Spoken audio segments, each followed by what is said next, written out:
start streaming. I clicked stop. So we have to start over. Thank you. Glad we're only a few minutes in. I hate Do the when whole thing. Be like, scrap it. Starting over. Let's go. Good. You joke, but that's actually happened to us before. Oh no, that's terrible. I'm sorry. We just I don't mean called to it cast that a week. curse.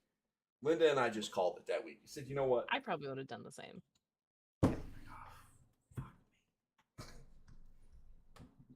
Say all the words now. Say them now while you can. I can't. We're Let it live. be. Hey, everybody. Welcome to take 2 of the opening for the Engaged Family Gaming Podcast. I'm not going to say that I've been talking. Fortunately, it was mostly me doing the talking. So I didn't put all my co-host and guest to work only to redo it. Oh, man. Thank you, Linda, for checking. I'm a host, not a technician. Mega Mom in the chat. That's how I should have known that we weren't live, because Mega Mom didn't say anything.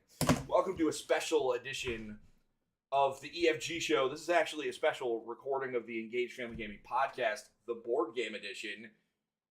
Special for 2 reasons. One, I'm obviously joined by one of my very best friends in the whole wide world, Linda Roble, the Mistress of Magnificence, otherwise known as Mom.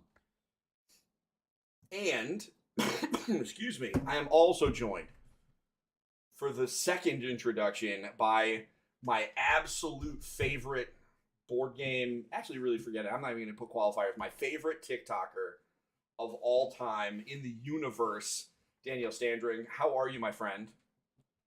Fantastic. How are you doing? I'm doing great. Are you sick of my voice yet? Because if you are, I'm sorry. No, in all fairness, I don't shut up. So I feel you. I will just talk forever and ever and ever. I'm embracing the beautiful vibe of your voice right now. Okay, that's good. Soaking it all in. That might be the first time anyone's ever said that my voice had a beautiful vibe. So thank you. It's board game week. So we got a couple of things on the agenda. All of us have played board games. Danielle, you play them quite frequently. Not as often as you would like to, because you're a responsible adult with a job. But you play quite a few. I've gotten a delivery. Linda has actually played a game. So we're going to go around the horn, and then we're going to talk about TikTok and how it's intersecting with board games. Because, man, if you had told me when TikTok started that it was eventually going to have a vibrant, growing, powerful community of board game creators, I would have told you were absolutely high. And so, but the fact is, not only is it big, growing, and strong, all 3 of us are a part of it. What? True. So let's start. I started last time. I'm going to give my voice a break. Linda, you played Quest Kids. I did. So this was sent to me by Treasure Games because they have the expansion on Kickstarter live right now. So this is basically kind of like a My First Dungeon Crawler. It's for ages 5 and up, 2 to 4 players, 30 minutes. And I think even with us setting up, messing up a little bit, just because the rules are very simplistic, so simple we kind of inferred too much and had to back up. It still, I think, only took us 30 minutes. Very easy. It really is a great entry-level game for either someone that's never done a dungeon crawler and needs something super basic, or a young child. There is a fair amount of reading on the cards, but it's one of those, it's open, like, it's pretty much open hand, more or less. There's very little hidden information, so you can collaborate and assist. It is competitive, but there's a cooperative element. So they have something called Kind Kids, so you can help somebody else defeat a monster if they don't have all the resources, and then you get a card, a Kind Kid card. And there's always a benefit. And sometimes it's the same or as good as what you get from defeating the monster. So it's a really cool vibe. The monsters are cute. They're not too scary. And you're not killing monsters. You're scaring them away. So they keep it really little kid friendly and not scary at all, which is really cool. Have you played this one, Dan? Nope. No? That definitely sounds like something I should put on my radar, especially with having kids. Try to keep it, family friendly when we're at the table. So that sounds primo to me. Yeah, we'll get you their contact information because I'm sure they would love to hear from you. They reached out to us randomly. I remember Linda, weren't you and I were at the table together when one of us got the email? I think. Something like that. I had Mhm. commented randomly on somebody else's thing That's right. on That's right. a Facebook group. Different game I'm thinking and about. Then, that was that one, and they reached out to me because I mentioned my background with education, so Oh, cool. that appealed to them apparently. I need to surround myself with people smarter than me, which interestingly enough, not hard, but I wanted to get an expert. He's so self-deprecating. Oh, but self-deprecating humor is literally my brand, and Amanda is not here to stop me. It's true. I won't tell on you. It's fine. If you come back for video game week sometime, Danielle, you'll hear Amanda, who will very much tell me that it is inappropriate. She gets on my case. She mom voices him and everything. She does. I you know what? Self-deprecating can be funny, but there's definitely a point where, like, come on, love yourself a little bit. It is like you know what? What I have been told, and the one that actually got me was when someone said that it was lazy, and I was like, man, you're kind of right because I can slam myself all day, and so I promise I will not unless it's really funny. But and that whole bit about I want to surround myself with smart people, but it's really not that hard. That was kind of clever, but the rest of it I'll let it go. That was pretty clever. Quest Kids is one of those. I mean, there are so many like role playing games in a box, right? Like, it feels like just about everybody is putting one out or has put one out already. And if you're forming a board game company, that's like the thing you make now. Like, we see so many, and I really like the fact that this company, these guys, really went for it with a younger market because they simplified it, and also not just simplified it, but the idea of scaring monsters away as opposed to defeating them. Having that like alternate win condition on that, I think that's really cool because there are some parents I don't particularly care. You know, I play Dungeons and Dragons with my younger kids. Like they get it; these are monsters; they're not real things. But there are a lot of folks that does matter to them. That they don't want that, and so there's certainly a market for it. And I think it's really cool to just kind of dive in there and just be like, listen, this is a non-violent RPG. I'm all in. I mean, it's kind of like that Wander Home book that we've talked about. It's so awesome. The idea of having like conflict, but have it not involve stabbing a dude. Some alternate language in there. Yeah. Have you seen the Wander Home stuff? Seen the Wander Homes, but that made me also think of the Wander Squares. I think that's what it's called. It is like an RPG in a box. It was on Kickstarter last year, and I wish I had like more in my brain about it right now. But it's meant to be more of like a family-friendly intro to RPGs, Sure. and it's a good combination of like a tabletop board game and a tabletop RPG. So it's a good blend of both, and I feel like that follows the same path of, some more delicate language and the intro to things, and it kind of holds your hand through it. So like the hardened D&D veterans, it would be for them, but it's also just a little more family friendly. And I wish I could say I'm playing that sometime soon, but I feel like it might sit on my shelf for a little bit before we get to it. I know that feeling. That is the and I was so excited, and the books are so well made, and like just the quality of the game. I was like, oh, this is gonna be a good time. And then I was like, yeah, this is sitting on the shelf probably for another year or two before we do anything. That's the life of a board game content creator / board game collector, right? Don't they always say like collecting board games and playing them are two separate hobbies, and then creating content around them is a third one. So yeah, with the non-violent tabletop role-playing games, I know Linda and I have talked about this. I mean, I know at some point this summer and into the future, I'm going to be running some online, doing some live plays. So if you're ever into doing a live play D&D game that doesn't involve stabbing dudes, I'll let you know. I could always use extra players. And because of the pandemic, now we can. Everybody knows how to play those games online, so we can just go, and you won't even have to drive the 45 minutes down here, which is wild that you live less than an hour away. So I know it's funny. So all right, Danny, you have played. Can I call you that? Are we cool? Oh, of course. Please call. Danny, D, Danielle, whatever comes out of your mouth. Actually, my friends call me Darnell. It's the weirdest friggin' nickname I've ever been given, but I embrace it. Fair enough. Someday maybe I'll even be. I don't even know. Someday I'll come up with my own name for you. Someday, when we're true best friends, I'll just call you something else. Okay. Who the heck knows, Danny? So, what have you been playing recently? You been playing anything cool? Oh man, I think I've been playing something super cool. So let's start off the story by saying I've been waking up at 6 in the morning to play this game. That's how cool it's been.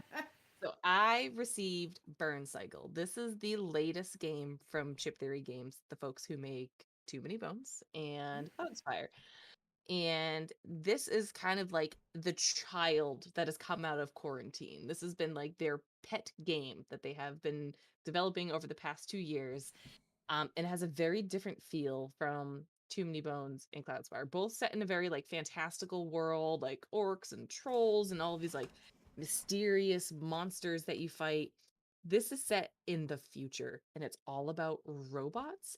And it feels very much like a video game. It's almost like they took a video game and slapped it on the table.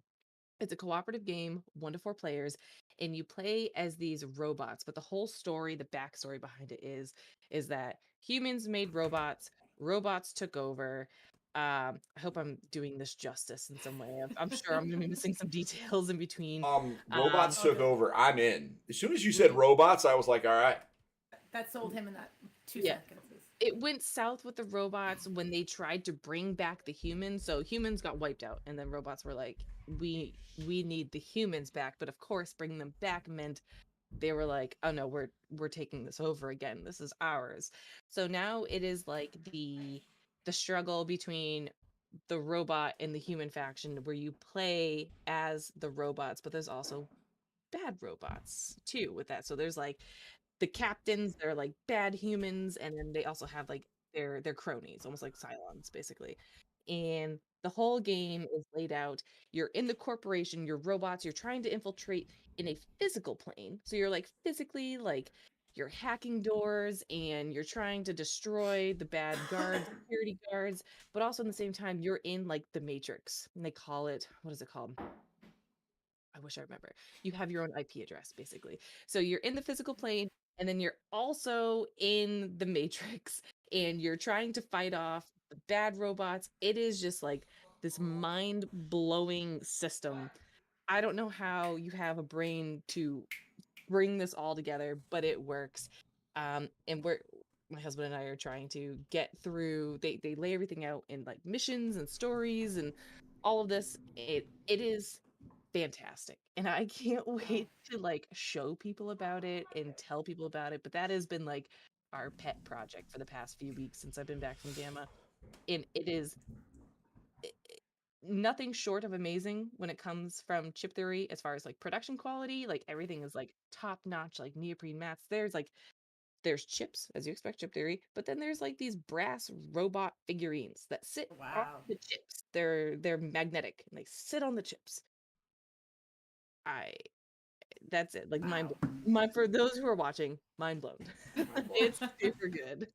That's what I've been doing every morning, 6 o'clock, waking up before the kids get Wow. That That's sounds that's awesome. that's That really does cool. How up. long sound are you cool. playing? You get up at 6. How long are you playing? We play till like 7:10, 7:15, Okay. and that's when Okay. we start wrangling up the fam, we do the showers, and then they're out of the house by Ah, 8 o'clock. But well, because my oldest gets on the bus at 6 o'clock, so that's kind of like our alarm clock. Like, okay, we're up, yeah. sure. Um, Great. but we can't stop. Wow. I after I'm done talking with you guys, that is what we're doing. Wow. Well, I won't make it last too much longer. We have to respect that. We have to respect that one. And we do know. I mean, anybody that knows your content knows that you were predisposed to like this game because of. I think that you like Too Many Bones more than almost every human on Earth. I think there's like your like immediate family and friends, and then Too Many Bones, and then there's like a line, and then there's like the rest of us. And I'm not being offended. We've only really started speaking like today, but like these guys have their hooks in you. Oh, they got me good. You know what? My husband likes that game probably more than me, and I think the hooks in him are even deeper because he will sit Wow. down and play Cloud Spire by himself for like hours out of whack. But I call that my babysitter. Like when I have to like do something for work, or I'm trying to put together a video or something, or I'm like, just go play Cloud Spire for a couple hours, and then we'll reconvene afterwards. Like he's the bigger fanboy than I am, which is honestly a problem when it That's comes to anything about ship theory. Because we're like, yeah, that's yep, just put it on dangerous. the table. It is awful. It is So when you were terrible. getting on the plane to go to Gamma, knowing that Chip Theory Games was there, he was like, "Can you make sure you stop there? Can you stop at their booth? Can you make So sure?" they actually weren't there. So Oh, they one of weren't. their Oh, no, wow. so one of the members of Chip Theory, he is on the Gamma board for diversity and inclusion. So Okay. he was there. But the problem was I had just gotten burn cycle before I left. So the problem was waiting for me to get home so he could play. Oh Oh man. no. Just So that sitting on the makes it. table That's and he'd send me pictures. He was like, me and the Bay tonight, we're gonna get down on this. And I'm like, no, you're not. You're away from me. wow. I'm sure he almost got himself in trouble. Your that game and its relationship between the two of you is kind of like World of Warcraft and me. My wife will be like, don't you have a dungeon to do? Don't you have like gold making to do? Yeah, I'll go do that. So World of Warcraft, that's a trigger word for me, sir. You're gonna need to calm down. are you? Well, I know you used to play. Do you still? Did you I stop haven't. during Shadowlands? No, no. Yes, but no. I always come back. I always come back. It always somehow like fishing. It always Well, I gets me to mean, come back in. April 19th, they're getting you back. Oh, without a doubt. But here's the thing. This year they didn't get me back because of Elden Ring. I mean, so fun fact about Elden Ring, and we can talk. And this is the EFG show too. We All can right, this talk is the about video board games. game. This is the No, board no, no. game. This All is good. so. It's all Just good. so you know, I just I'm not sit sure. back at this, where this is what happens. It's I'm all sure good. you're not. So there's two things going on here. Number one, I'm in charge. There are no cops. I can talk about whatever I want. Excuse me. Mega Mom is watching. She loves video games too. Normally, board games are on Tuesday, and Thursday night is the EFG show, which is a news show where we talk about video games. We could talk. I mean, and it would just be a whole lot of me yelling about how Epic Games and Lego are going to destroy Roblox, and I'm very excited about it. I know That the got announced today, and I'm so thrilled because I don't like Roblox. I don't know if you're a Roblox fan. I hate it. I've seen some things playing that game. So I've seen things. I was on the news. No joke. I was on the news for. I was interviewed by a news outlet in New York because there was a thing that happened, and I went in like I did one of those things where I posed as like a kid, and I went into one of like I saw. I don't even want to talk about it. It was traumatic. It was really not cool, and so I've been on record as being like Roblox is hot trash. Play anything else. Like I'd probably rather my kids play Mortal Kombat than Roblox. I'm not even joking. The new ones too, not even like the Super Nintendo ones that don't even count. I'm talking like 11. You know, I just the likelihood of them seeing things, it's just bad. But so normally Thursdays is video game day, so we can talk about whatever we want. And Elden Ring is I'm probably gonna be streaming that because I am hilariously bad at video games. And so the idea is I have been, because I am hilariously bad at games, I have had a number of people be like, you should play Elden Ring. And I was like, no, you're crazy. This game is known for being really hard. Like, what are you doing? I know what this game is. I'm not. What do you think? Just because I talk about Mario Kart all the time that I like don't follow? I know what From Software does to people. I know what's going on here. I know exactly. There's no wool. There's no wool being pulled over my eyes. But enough people have been like, no, you should do that. That I'm going to. Now the key is it's not appropriate for engaged family gaming content because, like, murder. But I do have my own personal channel that I'm building. I have a new logo for it that I have yet to reveal. So that is going to be a big reveal. Oh, this is news for me. Linda, you will. It is. Linda, you will see it on Saturday. Because we're doing a special EFG project on Saturday. And can I say, should I reveal it here? Because Mega Mom's in the chat. Should I talk about it? We're making a magazine on Saturday. So exciting. We're making a magazine. And we're gonna have 3 magazines a year. to start. We might add That's a more good if it amount. turns out to not be that hard. But We'll see what happens. so what Saturday. happened is a friend of mine that I went to high school with. She does graphic design and layout for a trade magazine for dental hygienists. So specific. It's so Very specific. I'm not kidding. We you, all Danny. say the same thing. It's like that's. I said literally the same thing when I found out what it was. And so I was unemployed for like a stretch of like 5 months this past end of last summer. And she and I went out for breakfast one day, and she was like, "Listen, I have this thing that I can do. I have this certain set of skills, and I want to do something fun. So can I help you?" And I was like, "Yeah." And so so on Saturday we're gonna make a magazine Oh yeah. about Not board tomorrow. I games. wish it was tomorrow. I wish it were tomorrow. God, I have to get through Friday first. Yeah, we We do have to make it through Friday first. Yep, with the little children bring. It's short notice, Danny. Otherwise, I'd invite you down. I mean, you're welcome either way. But you know, I doubt 2 days' notice can get mom out of the house.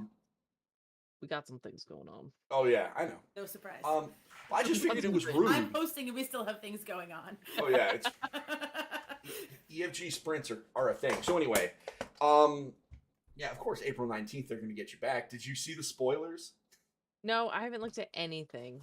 You know what? I haven't thought about it since Castle Nathria. PTSD thinking about it. But that's where I left off.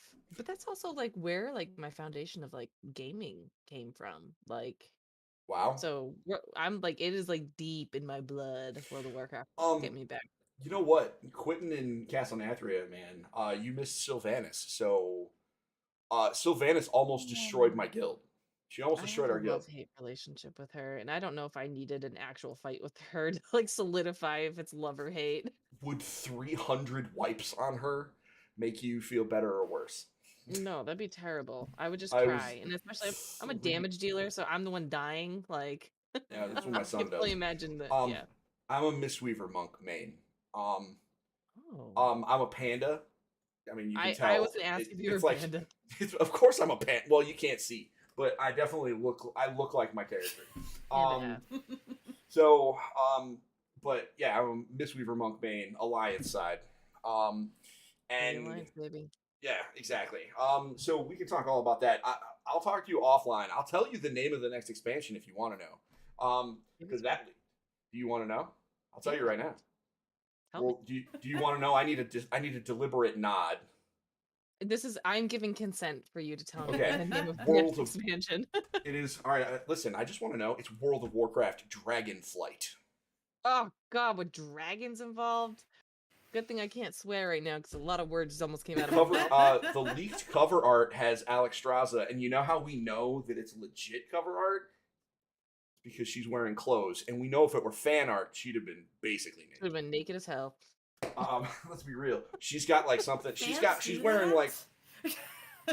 Well, Blizzard has tried to desexualize World of Warcraft as much as they can. They've tried because of the stuff. Fans are right. There's so because of all the things, and we've talked about it at length on other shows, not so much on the board game show, but they've tried. But so like she's wearing like armor now as opposed to a bathing suit.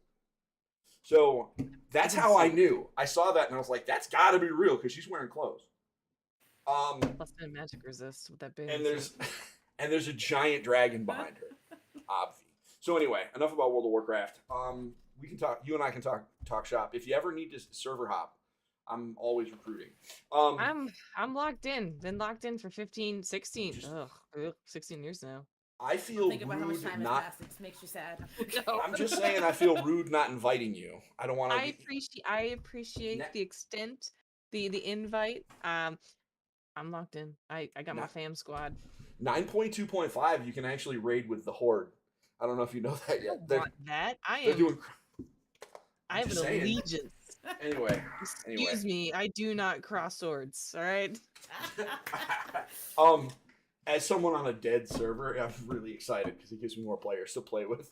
I'm on Argent Dawn, so like, oof. Bless you. So anyway, it's time for me. Okay. Around the horn. So I got a book the other day from Kickstarter. And it is a Dungeons and Dragons book. We talk about these quite a bit. Danny, I know you play the D&D. Mm-hmm. Linda plays, and she's like, "Oh wow, Steve got another book. What weird crap is he going to torment us with next time we play?"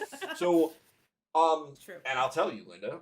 So this is called Wondrous Expeditions Forest. This is from Loresmith. We've actually talked about them on the show previously when we talked about they did Remarkable Inns and Taverns, and then Remarkable, and then they did another one that was Remarkable Marketplaces, which is all about like shops. And so Loresmith makes system agnostic expansion material. So basically, you can play Pathfinder, you could play any of these other really cool Savage Lands, any of these other really cool role playing systems.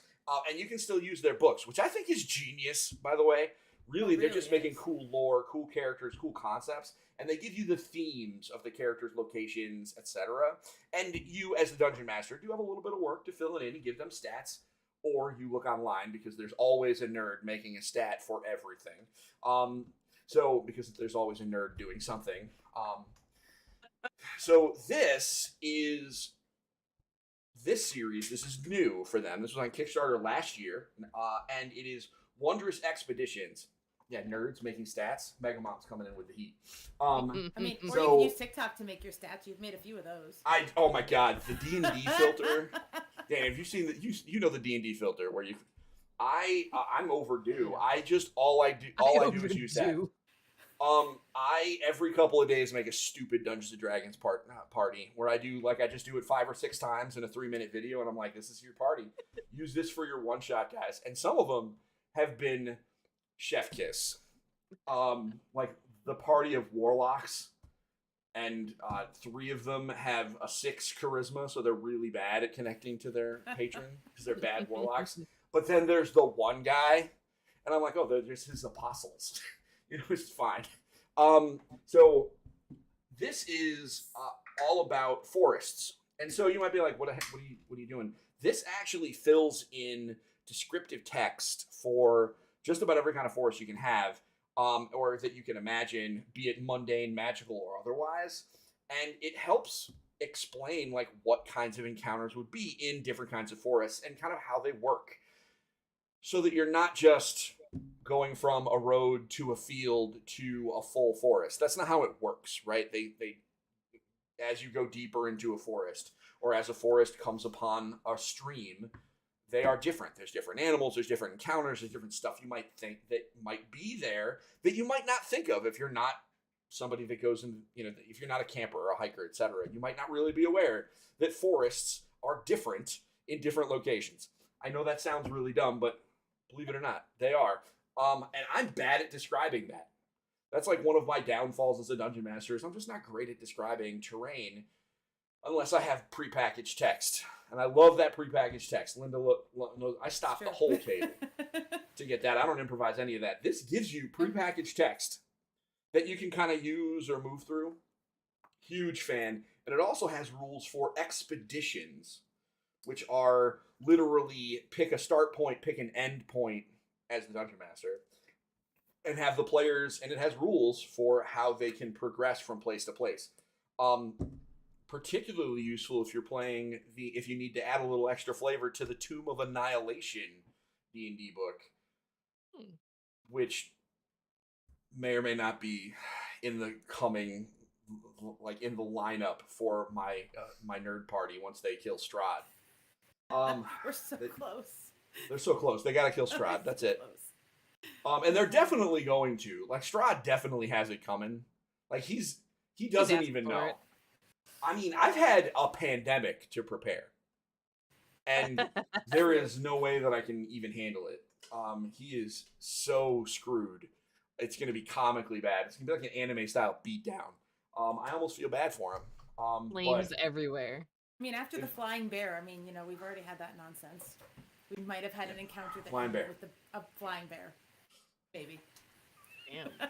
That's terrifying. I'm not gonna lie. Like, if you were to describe to me a flying bear, I'd be like, pump the brakes. It's even crazier because it was a flying bear carrying a cart A wagon that had all of them piled in it. They were trying to escape a town. Amazing. So, did you ever play Fourth Edition, Dan? No.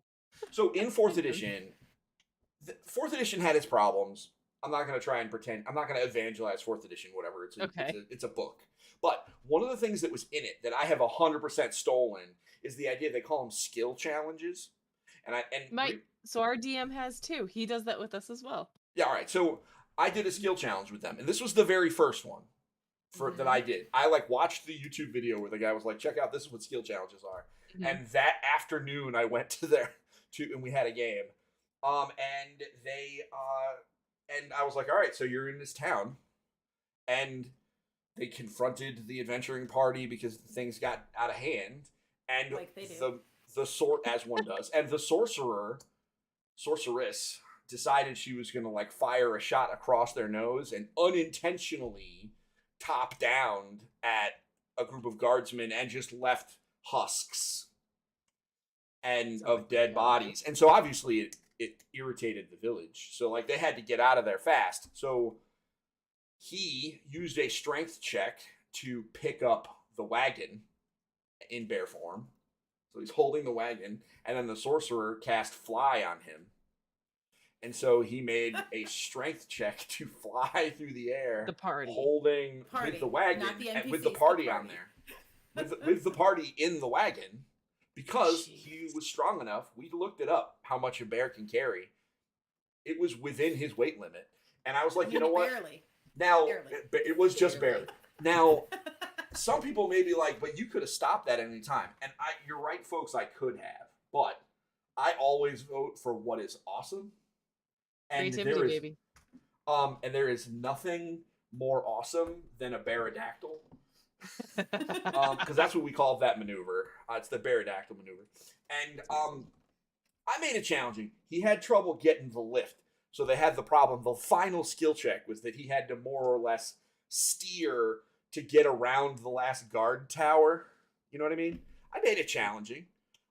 My wife's rogue ninja person had to jump off and deal with some stuff and then jump back on. I made it theatrical, but at the end of the day, it was a flying bear carrying a wagon. And he crashed at the end of it, and they lost their wagon. And the warlock was very sad. Because he worked very hard to buy that wagon, which is hard to get in Barovia. So anyway, that's my book. We took a detour. Wondrous Expeditions. They have another Kickstarter up right now, Lore Smith does. This time's Remarkable Guilds, which I think is super cool. Lots of organizations, be they secret or otherwise, and the NPCs that are a part of them that you can insert into various game worlds. And there's a Tinker's Academy and a Paladin Guild, and there's one for just about everybody. Super cool. I backed it so fast, I made a sonic boom on the way to my mouse. Smash that button, baby. I did. So true. So that is, so that's Around the Horn. It took a while, but that's okay. We were having fun. We made it around the whole horn. We did. We absolutely did. So let's talk about TikTok. Danny, you've been doing TikTok for 3-ish years, a whole pandemic. The whole pandemic. The whole Pandolini, as I like to call it. The Peter Pandolini. We've stopped, but for the longest time, we referred to it as the Fire Nation attacking.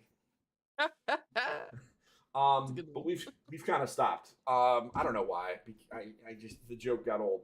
So what made you, so TikTok, when you got on it, was unquestionably an app for children.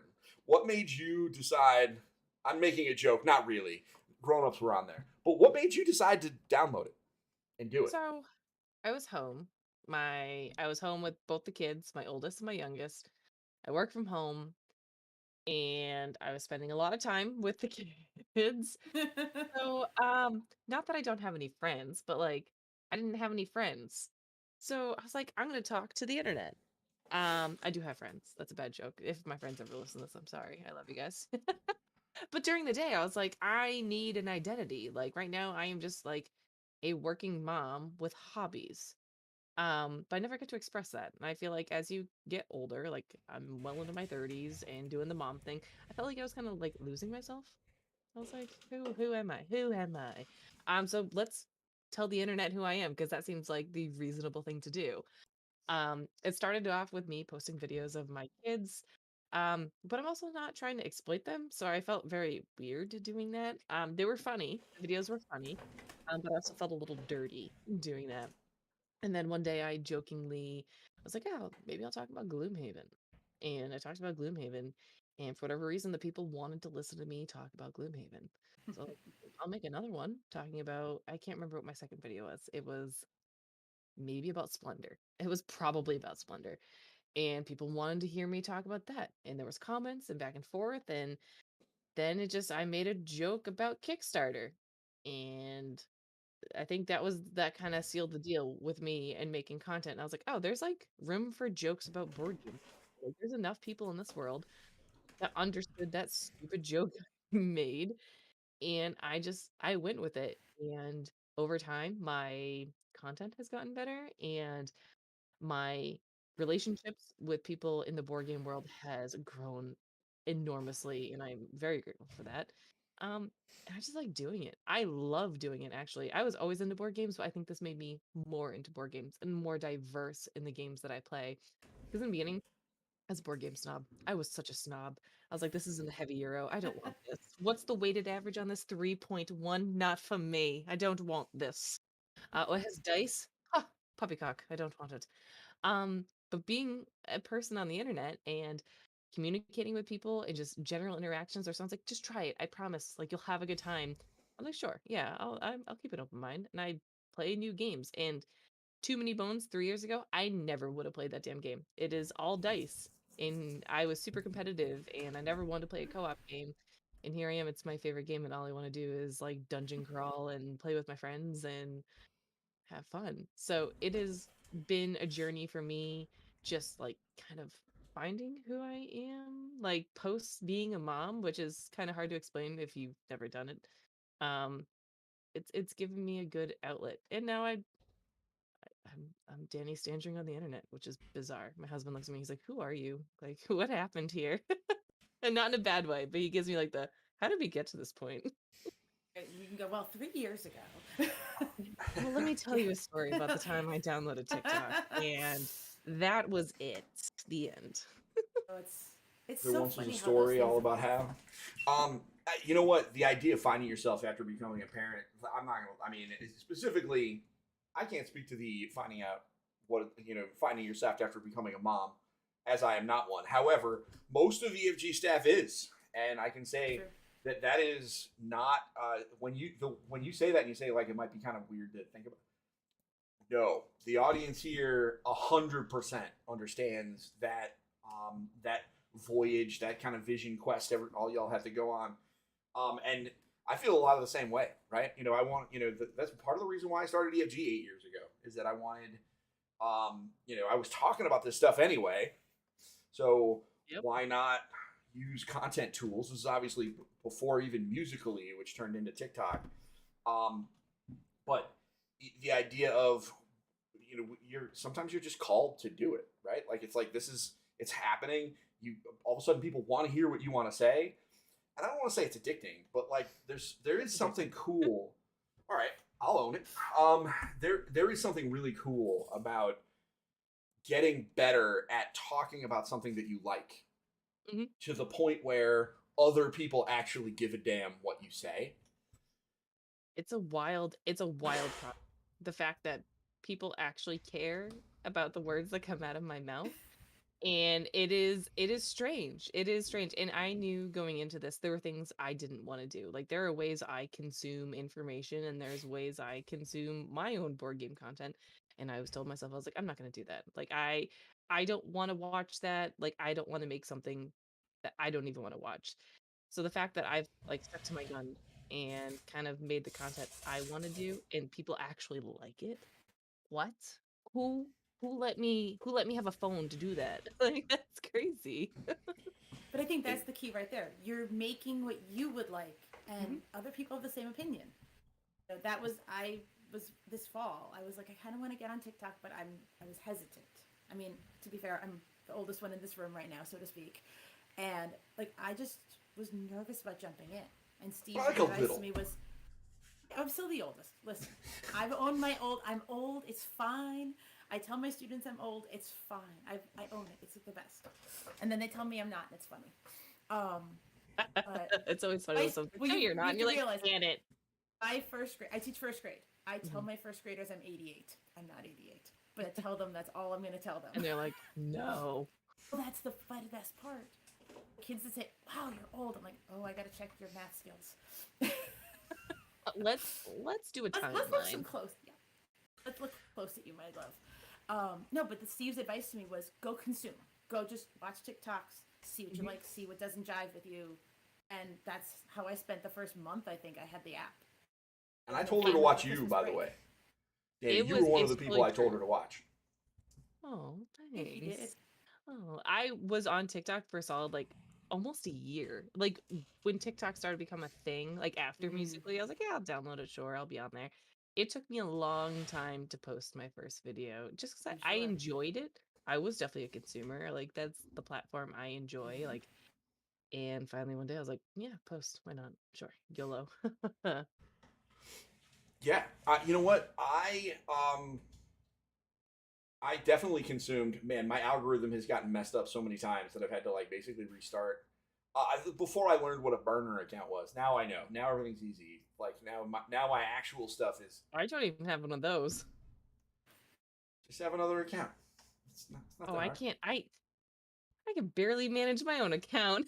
Don't create content on the other one. I have one that is just for looking at videos that my sister sends me.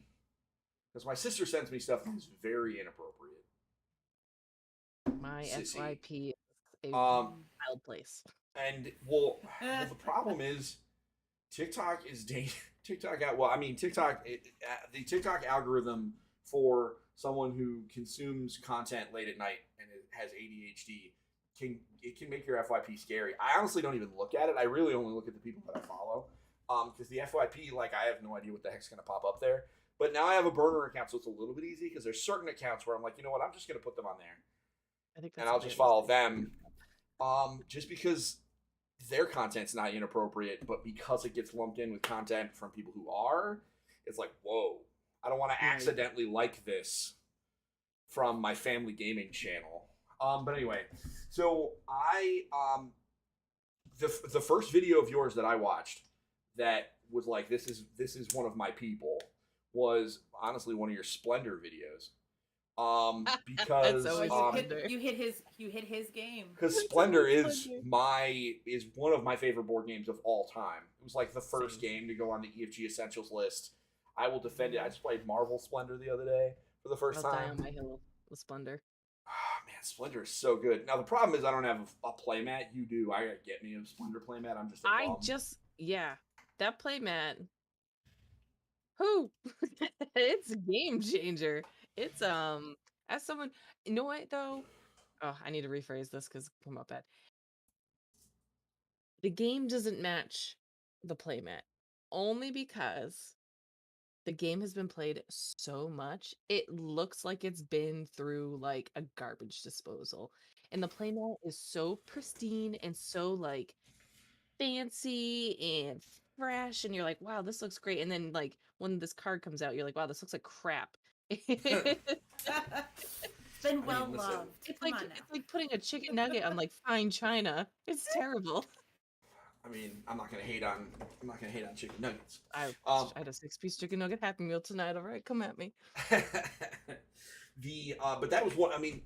That was how I knew. I was like, okay, this person likes the same games that I like for the same reason. And so then I was like, that's when I hit the follow and started watching. And so I legitimately, and I'm not saying this just because you agreed to be on my podcast, but legitimately, the way I consume reviews is I don't care about outlets, right? Like some people are attached to GameSpot, IGN, Dice Tower, whatever. I find people because if you find a person, because they're like, oh man, IGN's all over the place, or Dice Tower, I can't trust them. It's like, well, I mean, but there's different people reviewing crap there. These are giant conglomerations of people, but it's I know that if you talk about a game and you're your series, this game, why this game hits for me, I have to buy all of it. I'm everyone, because those are the kind of games I want. You know, like when you're like the freaking dice miner or whatever that Oh, nobody can buy. Like that's that hits all of my levels of garbage because I like dwarves. I like Pyramix, and that strikes me like Pyramix. Do you remember Pyramix? oh yeah. And I like It's, beer. I mean, yeah. So it is. I know you do. That's one area where we're a little different. But I do like coffee, so you hit me with the Oh, coffee content. And shot a so, double espresso before this podcast. Let's oh my go. goodness, Uh, I ran out of my cans of cold brew. Um, so because I've been consuming too many of them, too many like night raid nights. So, but um, the fact that I found you, right, and so like I listened to your recommendations, and one of the things I really like about TikTok is that there are so many people like us, right, Mhm. and it's really not hard because of the way algorithms work. Like I find you, and then all of a sudden Grant's Game Rex comes across me, and the game, like all these other people and smaller content creators too, where it's like, you know what, I can vibe with this person. They only, they're small like me, but they're not like a rock star like Danny Standring. Oh, Um, don't gas me um, up too much. cruising up on 100K followers. Um, but the like being able to find all these people and being one of those people, like there are a handful of folks that are part of my normal, TikTok community, and I do both board games and video games, right? Mhm. Like, so I'll do news and stuff like that. I'm sure you see it sometimes, and Mhm. like they're just regular people that post on every video I make, and they comment on it, and they're not people that I know from Facebook or something crazy. It's not my mom, at least I assume. If my mom has an anime avatar on TikTok, that's stealth. I don't think she would do that though. I'll watch out for the oh, anime now avatar. I want to help her set that up. Now I want to like go call your mom because I can do that. Yeah, you could. I'm It'd be like, weird. I really. Can you should go on TikTok, but like it's great to be one of those people. And TikTok, and I've said this to a lot of folks. I used to think the same. The way I think about TikTok, I used to think about podcasting, is that just shut the hell up and do it. Like Mhm. Linda has heard me say this on Twitter. There's a handful of people that call me the podcast dad because I literally I was on a show and I was like, listen, if you want a podcast, just podcast, just talk it. to your phone You and said hit the download publish Anchor, button. just do it. And there's at least one guy out there. Shout out to him. And Trevor, he made, because I yelled at him, this podcasting is his full time job. That's Like amazing. he works with some impressive organizations. Because I told him to shut the heck up and start recording himself in his car. And I think TikTok is the same thing because all of us have space computers in our pocket. Like, think of like as much as your first video was cringy and you deleted it, right, or privated it probably. Like your new content, like, and same with mine and same with Linda's. Like our newest content is so good, and it's better than any short form content made by CBS 15 years ago. You know what I mean? And we did it with the crap we put in our pockets. You know what I mean? And I think that shocks people a lot when they ask me. They're like, "How do you film?" And I was like, "My iPhone." And they're like, "And?" And I was like, "My fingers." That's it. That's it. So I did a Wander Home video where I actually took some shots of like the book and stuff because I had really only ever wanted to be a talking head. Most of my videos are filmed right here. I have my little tripod arm. I'm literally sitting like this. I mean, everybody that has watched any of my videos, that's 90% of them. Some of them are in my car, right? And so I was like, you know what? I'm going to try one of these multi-shot. I want to try one of the Danny Standring specials. And you know what was crazy? It was at Gamma. You and another person. I can't even remember who it was. We're filming, and he filmed you. Was it Grant? Doing, yeah, the dude with the glasses, Grant. Grant. He had you, and you were like doing a shot, and I was like, wait, is that really it? That's And it. holy crap, that's literally That's it. You it. just do a lot of short reel videos, and I was like, wait, Yep. so that's all you got to do? And it's That's so it. fascinating. That it was, it's so fascinating how easy it was, and I was like, wow, I should probably do more of these It's a because good it was time. not as hard as it was. It's not hard at all. And you just got to figure out your style too, how you want your videos to look. Like I figured out pretty quick how I wanted my videos to look just aesthetically. And I feel like people can pick mine out. Like as they come up, you're like, all right, this is gonna be Danielle's. And I just went with it. And that's just how I film from now on. And it's gotten easier. It's gotten quicker, especially with like editing and how I do things. Like videos used to take me hours and hours and hours to put together and think about. And now I can sit down and do an overview from beginning to end in like an hour and a half, depending. And it's figuring out what you like to do and how you like to present things. And that's really it is that simple. It really is that simple. Yeah, absolutely. I think, Mega Mom in the chat saying this. This is all too true. We've seen this before. She says her algebra teacher used to tell her all the time, Remember that. you wouldn't have a calculator, but now you have a supercomputer. Like, we had to take my oldest son's phone away from him, and now I'm like kind of. We'll talk about it on Saturday, Linda. And No. it's not great. We'll talk about Saturday. But I'm sitting there going, oh man, so like now we got to give them a calculator because they use their phones for calculators in class. So it's like now we got to give him a calculator. We got to do like all this stuff. He had to download a we took it and he's doing work on his computer. Well, now he's rating, but he is but when he's doing his homework, he downloaded a calculator emulator. That's hilarious. And I was like, there isn't a Google thing that you can use. He's like, well, the teacher doesn't want us using the Google one because he gave me a whole explanation, and I was like, okay. But the fact that we have like a whole production company in our pocket is so crazy. And you're absolutely right. You can recognize your style. That's how I've recognized some of your sponsored work, because you work with other publishers. Like, and I recognize and I follow the publishers, and I'm like, wait, I recognize that table. It's funny that you say that because I actually just had this conversation because I try when I work with other publishers to not show my face. I feel like my voice is pretty distinct despite how I feel about it. But the goal of working with other publishers is to make like content that isn't related to me. And I'm just simply putting out an overview for them. But everyone knows who it is. Like those yellow walls, not very many people have bright sunflower walls. And you get like my little sparkly fingernail in there and my nice little table, like you know it's me. And like that's very clearly my style of overviews. So now it's getting to the point where it's like, all right, Danielle, you can just be in it. That's fine. Like, go for it. Just put your face in it. Everyone knows it's you anyway.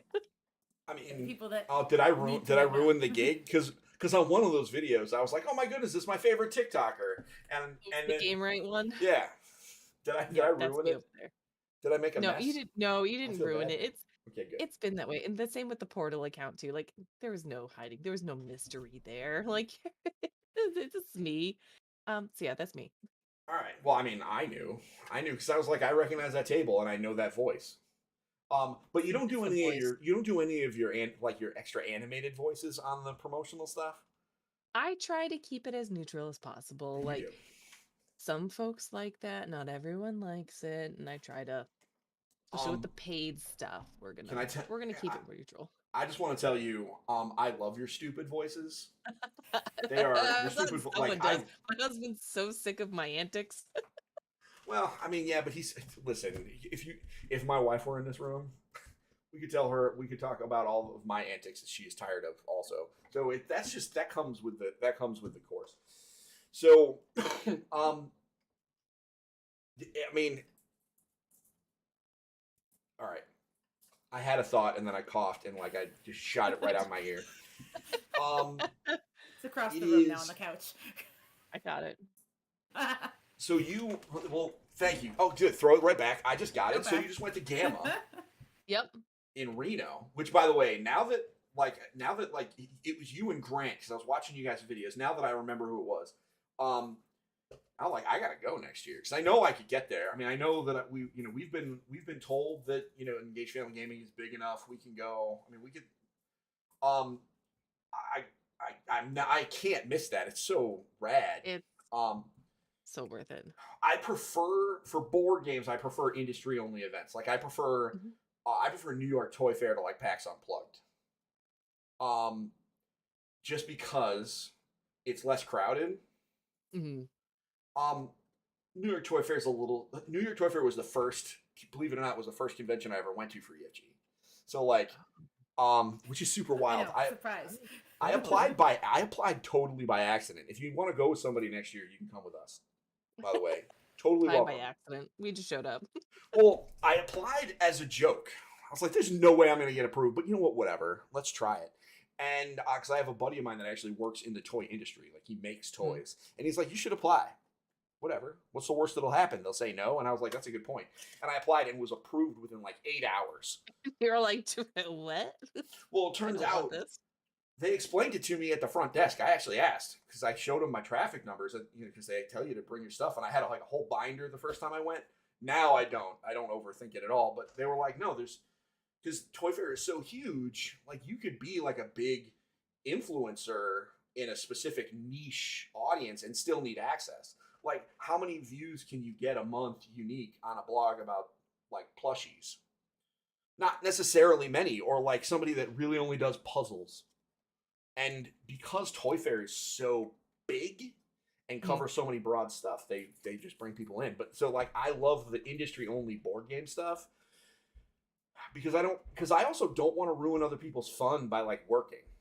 You know what I mean? And board game demos are intense. Like a video game demo, you go to PAX, you just wait in line, you play for five Just minutes, they play. give you a button and you leave, right? Mhm. And you can talk to people. You talk to people while you're standing at the demo station. Like, but for board games, it always feels a little bit more involved. Like I'm taking more It's very time. engaging. Yeah. So I prefer to be at the industry only stuff. And Mhm. so you went to Gamma.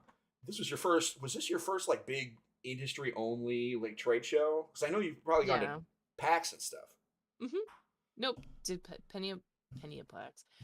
Plenty of packs. Plenty of But PAX. no, this was my first like industry specific show, and from the sounds of it too, you're talking with people that were there. There was a lot more people there because the New York Toy Fair.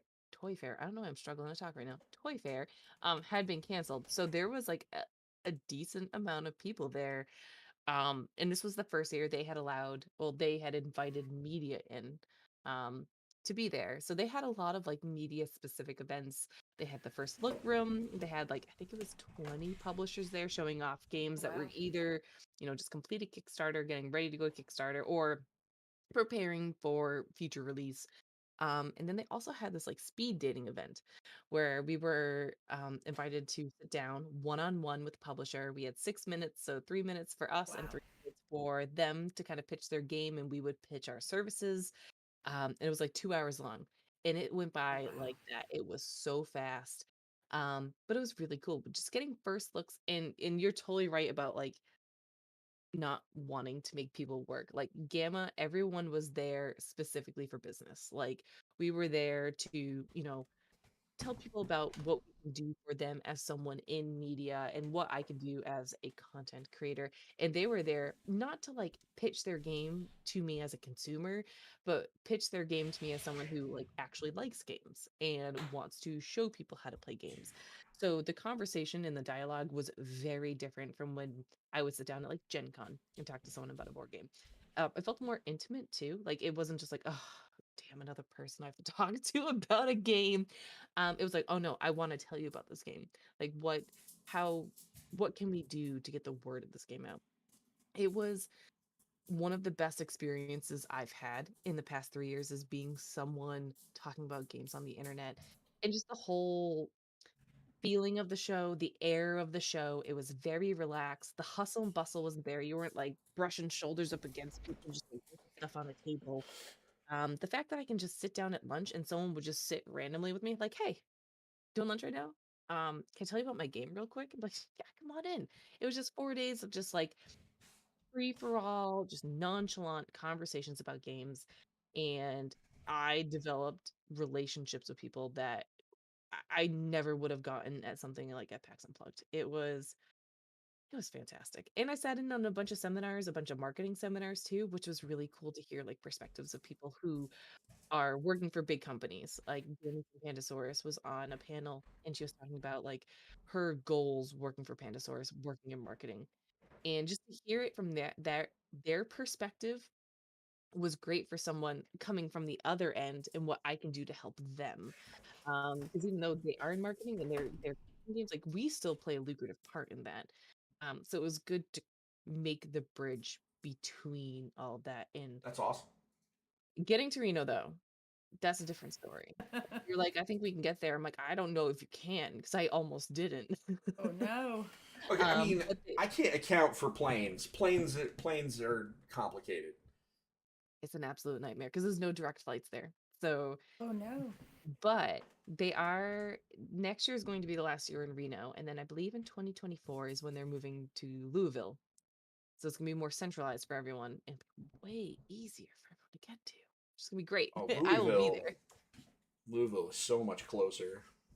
Ooh, Yeah. and there's an so airport much right easier there. to get to. Oh yeah. I can't imagine there wouldn't be a direct flight from Logan or from Bradley down to Louisville. It'd be super quick. Great. We'll hop. That sounds awesome. Or road trip. I'd road trip to Kentucky. Why not? I'm a LARPer. We drive all over the place. So,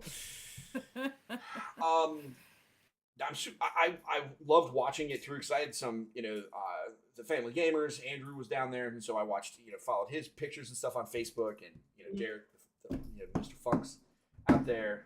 That's what I call him because he's such a Mr. cool dude. Funks. Derek.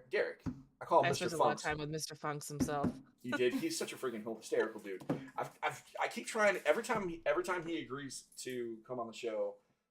The one time he then got deployed, so that kind of killed that. Bye. But I keep wanting to. Can't But complain with that. I mean, what are you gonna do? He's such a freaking hysterical dude. So anyway, watching you guys' voyage through that space, super inspiring for me. It certainly made me want to, kind of step my game up, get things ready, get our magazine going so we can go and kill it. Because our magazine, if I was there, I could have been talking about, hey, we're doing our spring board game issue. Yeah. How can we get you in there? That would have been. I could have talked about that at speed dating. Definitely could have. I needed more than 3 minutes. I have a problem with talking. There was definitely can we just get another round of speed dating, please? Because this is not enough. Run it back. Yeah. I have a problem with talking to Linda. What would have to happen is I would have to do it, and then Linda would have to be behind me with a comically large fan, and close it and just two-handed over the top of my head. I just imagine her with the fan and then just pat. Just gonna drop the elbow. It's fine. Anyway, we did it, guys. Danny. Did. This has been a special treat. I've been looking forward to getting you on the show for a very long time, almost the whole pandemic. It was a pleasure being here. So everybody, this has been one more very special episode of the Engaged Family Gaming Podcast. I will be back next week. This is not the only content we make. I'll be back on Monday for World of Warcraft Monday, streaming some Mythic Dungeons with my good friend Dana. I'll be back on Tuesday for Video Game Week, and we will be talking to Amanda about all sorts of stuff, probably metaverse stuff, what with Lego and Epic Games taking down Roblox and all that. And I'll probably be talking about a little bit of Lego Star Wars also. No, they didn't send it to me, but I'm going to buy it.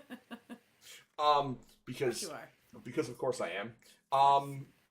So thank you very much for watching. Everybody, we will see you soon with more crazy content. Wish us luck this weekend making a magazine. You don't have to keep it secret anymore, everybody. Spread the word. And until next time, don't forget to get your family game on. We'll see you soon. Bye. Bye.